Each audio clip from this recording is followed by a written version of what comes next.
അത് ഭരണകക്ഷി MLA ചോദ്യത്തിന് തന്നെയാണ് മറുപടി അല്ലേ? നന്ദിക്കുട്ടി, ഭരണകക്ഷി MLAക്ക് മന്ത്രിമാര് കൊടുക്കുന്ന മറുപടിയിൽ നിന്ന് അവർക്ക് ഒളിച്ചോടാൻ സാധിക്കും. യാഥാർത്ഥ്യത്തിൽ നിന്ന് അവർക്ക് യാഥാർത്ഥ്യത്തെ മറച്ചുവെക്കാൻ സാധിക്കും. ഇത് പ്രഖ്യാപനത്തിൽ ഒതുങ്ങുകയാണ്, യാഥാർത്ഥ്യവുമായിട്ട് ബന്ധമില്ല. ആനുകൂല്യങ്ങൾക്ക് അർഹതയുള്ളവർക്ക് അത് നിഷേധിക്കാനുള്ള ഒരു കുതന്ത്രമാണ്. പിന്നെ ഗവൺമെന്റ് പ്രഖ്യാപിച്ചുള്ള ഈ ആനുകൂല്യങ്ങൾ നൽകുന്നതിന് വേണ്ടി സഹകരണ സംഘങ്ങളിൽ നിന്ന് വായ്പ എടുക്കുന്ന പറയുന്നത്. സഹകരണ സംഘങ്ങൾ പൊതുവിൽ കേരളത്തിൽ സാമ്പത്തിക പ്രതിസന്ധിയിലാണ്. സഹകരണ മേഖല തകർന്നുകൊണ്ടിരിക്കുകയാണ്. അവരെ നിർബന്ധിച്ച് അവരുടെ ഡെപ്പോസിറ്റ് സ്വീകരിക്കുന്നവർക്ക് ഇത്ര ശതമാനം പൈസ അവിടെ നീക്കിയിരിപ്പുണ്ടാകണം എന്ന് ഫ്ലോയിഡ് റിസോഴ്സ് നിബന്ധനയുണ്ട്. ഇത്ര ശതമാനം, 1 കോടി രൂപ നിക്ഷേപം സ്വീകരിച്ചാൽ അതിന് കരുതൽ ധനമായിട്ട് ഇത്ര പൈസ സംഘങ്ങൾക്ക് നിക്ഷേപം ഉണ്ടായിരിക്കണം എന്ന നിബന്ധന നിലനിൽക്കെ ആ നിബന്ധന മറികടന്ന് സംഘങ്ങളുടെ സാമ്പത്തിക ഭദ്രത എതിർക്കുന്ന രൂപത്തിൽ, ഇല്ലാതാക്കുന്ന രൂപത്തിലാണ് ഗവൺമെന്റ് സഹകരണ സ്ഥാപനങ്ങളെ പിഴിഞ്ഞ് ഇപ്പോൾ പണം സ്വരൂപിക്കുന്നത്.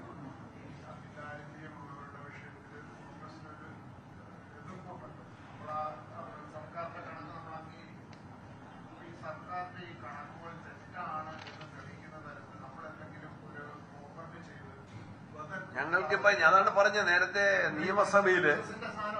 നിയമസഭയിലെ മന്ത്രിമാര് പറഞ്ഞ കണക്ക് ജീവിത യാഥാർത്ഥ്യങ്ങള് മനസ്സിലാകുന്നവരുണ്ട്, ഞങ്ങൾ മനസ്സിലാക്കുന്നവരുണ്ട്. ജനപ്രതിനിധികളും പൊതുപ്രവർത്തകരും ഞങ്ങളുടെ അറിവിലുള്ള ആളുകളുണ്ട്. ഞങ്ങളെ സമീപിക്കുന്ന, അവരുടെ ജീവൽ പ്രയാസങ്ങളുമായിട്ട് സമീപിക്കുന്നവരുണ്ട്. ഇപ്പോഴും രോഗികളുടെ കാര്യം പറഞ്ഞു.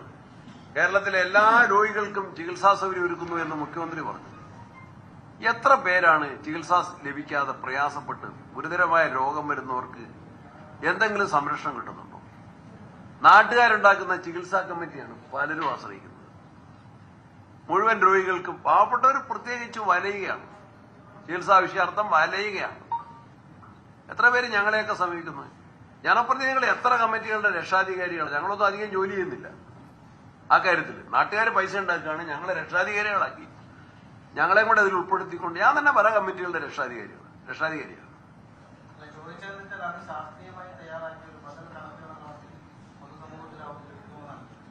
ഞങ്ങൾക്കിപ്പോ തന്നെ അതിന്റെ അകത്ത് കണക്കുകളുണ്ട്.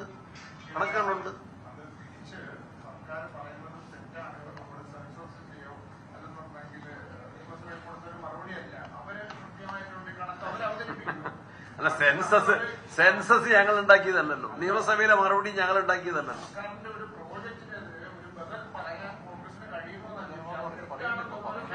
ഞങ്ങൾ ഇപ്പൊ തന്നെ, നിങ്ങൾ തന്നെ അംഗീകരിച്ചു, സെൻസസിൽ പറഞ്ഞ കാര്യങ്ങൾ തെറ്റാണെന്ന് അവർക്ക് വാദിക്കാൻ പറ്റുമോ? നിയമസഭയിൽ അവരുടെ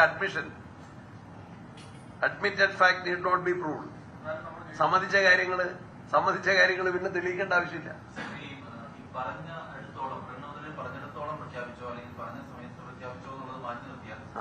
വലിയ പ്രഖ്യാപനങ്ങൾ വന്നല്ലോ, ഇതവരുടെ സ്ട്രാറ്റജിയാണല്ലോ. ആളുകളെ കുറെ പുതിയ ഓണം ഉണ്ടാകുന്ന കുറെ പേർക്ക് വലിയ വമ്പൻ പ്രഖ്യാപനങ്ങൾ വരുന്നു. അതൊക്കെ കുറെ ആളുകളെ സ്വാധീനിക്കില്ല. അതിനെതിരെ കോൺഗ്രസ് എന്ത് സ്ട്രാറ്റജിയാണ്? ഇല്ലില്ല, ജനങ്ങൾ അതിലെ കാപഢ്യം ശരിക്കും തിരിച്ചറിയും. ജനങ്ങൾ ചോദിക്കുന്നുണ്ട്. ഒരാളിപ്പോ ചോദിച്ചതായിട്ട് ഞങ്ങളെ യോഗത്തിൽ തന്നെ പറഞ്ഞു, ഇത് ശബരിമലയിലെ പൈസ, സ്വർണത്തിന്റെ വിറ്റ പൈസ എടുത്തിട്ടാണോ എന്ന് ചോദിച്ച ആളുണ്ട്. തട്ടിപ്പാണെന്ന് ശരിക്കറിയാം. കൊടുക്കാനാണെങ്കിൽ ഒരു ചോദ്യം ഞങ്ങൾ ചോദിക്കട്ടെ, മുൻകാല പ്രാബല്യത്തിൽ കൊടുക്കൂ? പ്രകടന പത്രികയിലെ വാഗ്ദാനം അനുസരിച്ച് ക്ഷേമ പദ്ധതികൾ 2500 ആക്കി നൽകാനാണ് പ്ലാനെങ്കിൽ മുൻകാല പ്രാബല്യത്തിൽ കൊടുക്ക്. DA കുടിശ്ശിക തീർത്തു കൊടുക്ക്. റബ്ബറിന്റെ സബ്സിഡി, മുഖ്യമന്ത്രിക്ക് എന്തെങ്കിലും ആത്മാർത്ഥത കാര്യത്തിലുണ്ടെങ്കിൽ മുഖ്യമന്ത്രി പാർലമെന്റ് ഇലക്ഷന്റെ മുന്നൊരുക്കത്തിന്റെ ഭാഗമായി നടത്തിയ നവകേരള സദസ്സിൽ അന്നത്തെ ഭരണകക്ഷിയുടെ MP-യാണ്, പാലായിലെ യോഗത്തിൽ തോമസ് ചാഴികാടൻ MP-യാണ് അന്ന് പറഞ്ഞത് റബ്ബർ സബ്സിഡി വർദ്ധിപ്പിക്കണം. അന്ന് മുഖ്യമന്ത്രി അതിനെ അവഗണിക്കുകയും ചാഴികാടനെ കളിയാക്കുകയും ചെയ്ത മുഖ്യമന്ത്രി ഇപ്പൊ തെരഞ്ഞെടുപ്പ് അടുത്തപ്പോൾ ഒരു 20 രൂപ വർദ്ധിപ്പിക്കുന്നതിന്റെ ആത്മാർത്ഥത ഇല്ലായ്മ ആളുകൾക്ക് നന്നായിട്ട് തിരിയും. നെല്ല് സംവരണം പാളി.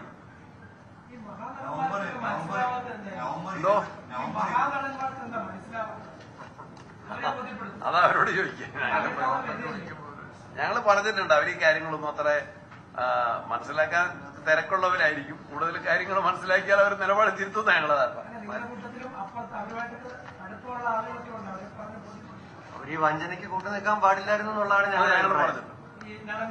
നടന്മാർ ഇത് വഞ്ചനയാണ്. നവംബർ 20 ശേഷമാണ് 3200 രൂപ കിട്ടുന്നത്. 1200 രൂപ കുടിശ്ശിക 2000 രൂപ കിട്ടിയത്.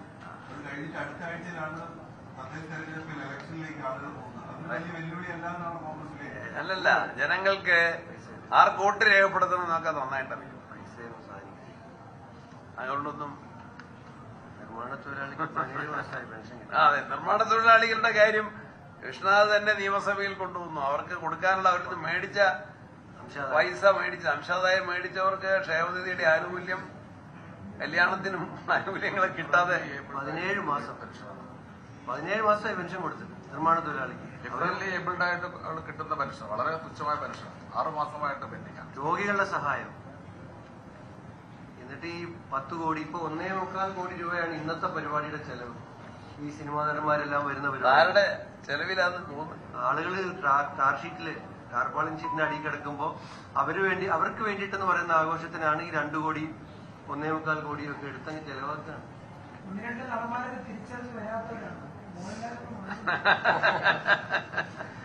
ശരി. ബിജെപിയുടെ മുൻ സംസ്ഥാന വക്താവ് MS കുമാറിന്റെ ഫേസ്ബുക്ക് പോസ്റ്റിൽ കണ്ടാൽ ശ്രദ്ധിച്ചായിരുന്നു.